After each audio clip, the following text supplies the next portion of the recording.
Hey everybody, Mr. Chantry here, your neighborhood solar system ambassador. Here to show you something you can see tonight, so March 17th, 2020, in the nighttime sky. It's supposed to be relatively clear out tonight, so hopefully you'll be able to see this. Earlier in the week, I talked about the winter triangle that you can see in the sky, these three bright stars here, our planet Venus. What you're going to want to do tonight is you have to be outside at a very specific time. So I have it set up here for 8 o'clock.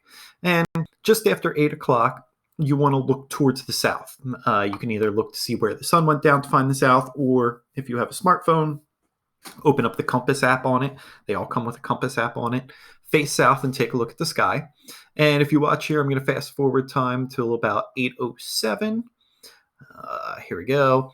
At about 8:07, right at the horizon, you'll start to see what looks like a star moving very oddly in the sky. And for about 3 or 4 minutes, up until about 8:11, you'll watch this bright star that looks about as bright as Sirius here move across the sky. What that is the International Space Station. It'll be making a pass overhead tonight. So tonight you'll be able to see it. It might not be the perfect night to see it, but it might be the only clear night this week to see it. Um, that's because it won't be passing very high. At its highest, it's going to be about 20 degrees above the horizon. So we divide up the sky, we think of it like a bowl over our heads of 180 degrees. Directly over here, above your head, would be 90 degrees. So 17 degrees isn't very far. We actually measure the sky using our hands. So if you kind of hold your fist out like straight in front of you, um, all the way with your arms all the way stretched out from the bottom of your fist to the top of your fist. And if you're kind of holding it like you're holding onto a handle, that's about 10 degrees in the sky. That's how we measure it. So about two fists stack on top of each other.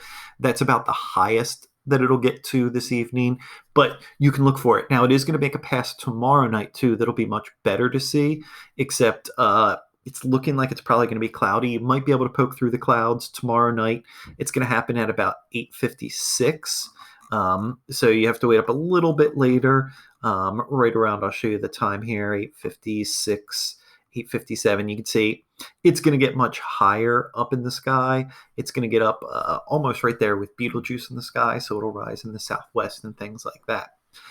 So hopefully tonight at 8 o'clock, if your horizon's pretty clear, you might be able to look for that. If not, tomorrow night, check to see if it's still cloudy around 8:55. If you'd like to look for the space station more often, where I get all of my information from, there's this great website. It's called Spot the Station. So you go to spotthestation.nasa.gov, and it lets you type in your address, find the closest city to you. I use Phoenixville here in Collegeville. That's the closest marking that they have. And they'll give you these listings of all of the times that the space station will be visible overhead. Now, just because it's visible overhead doesn't necessarily mean that it's going to be a really good time to see it. You can see like some of these, it only appears for less than a minute and it barely gets 14 degrees above the horizon. That wouldn't be a really good time to look. Things like Thursday, March 19th, it's up there for 5 minutes.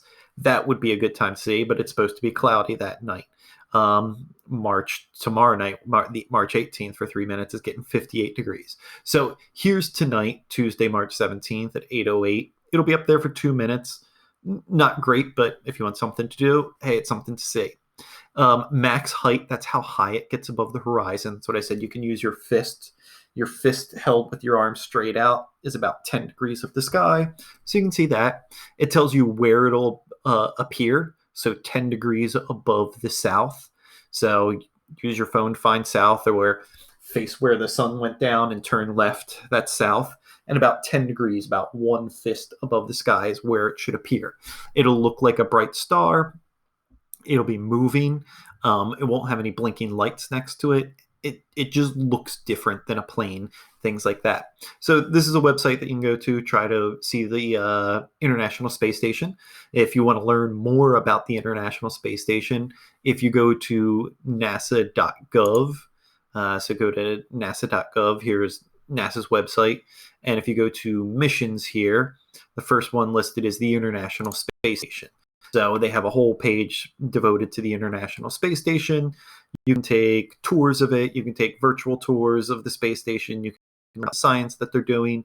You can see they have a countdown here, 209 days till ISS's 20th. So it'll be 20 continuous years this year that we've had somebody in space all the time on the International Space Station, which is it's a really big milestone if you think about it.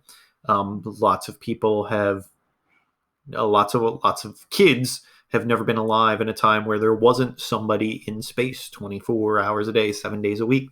So you can learn all about the International Space Station. They have lots of really good resources on here for adults and for kids, things like that.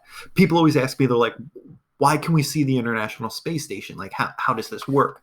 So it has to do with how the sun, the Earth, and these satellites are oriented. I found this great illustration online. If you think of the Earth like a giant ball, over here would be the sun. The sun shines on this half. This is the daytime side of the planet.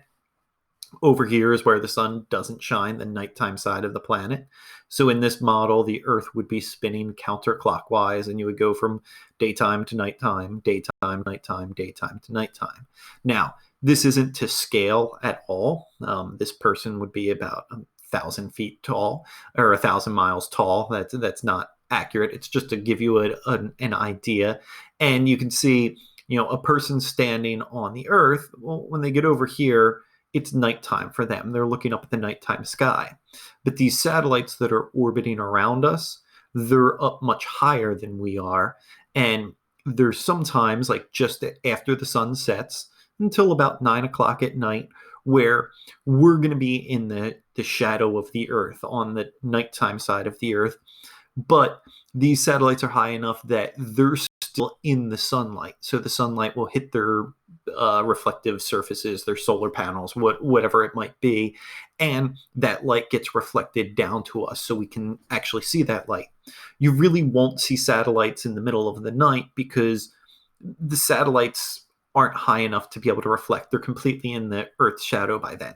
So you'll never really see satellites in the middle of the night with your eyes and things like that. And then again, just before the sun comes up, we're in that position again where we can see those satellites in the sunlight even before we are. Now, this picture isn't really accurate.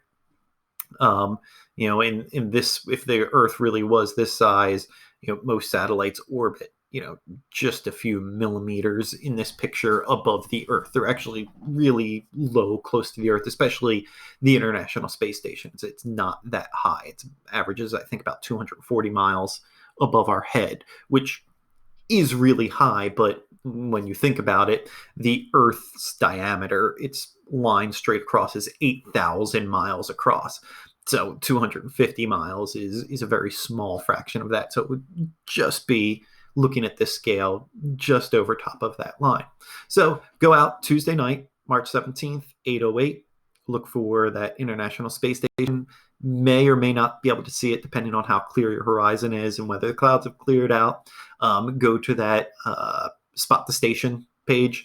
See other times that you can see it over the next couple of weeks or any time. There is an app you can put on your phone. If you do that, I wouldn't recommend putting the notifications on because it actually notifies you every time it's overhead, even during the day, and your phone just goes off all of the time. It's easier just to open up the app and look when you're going to be looking at the sky to see it.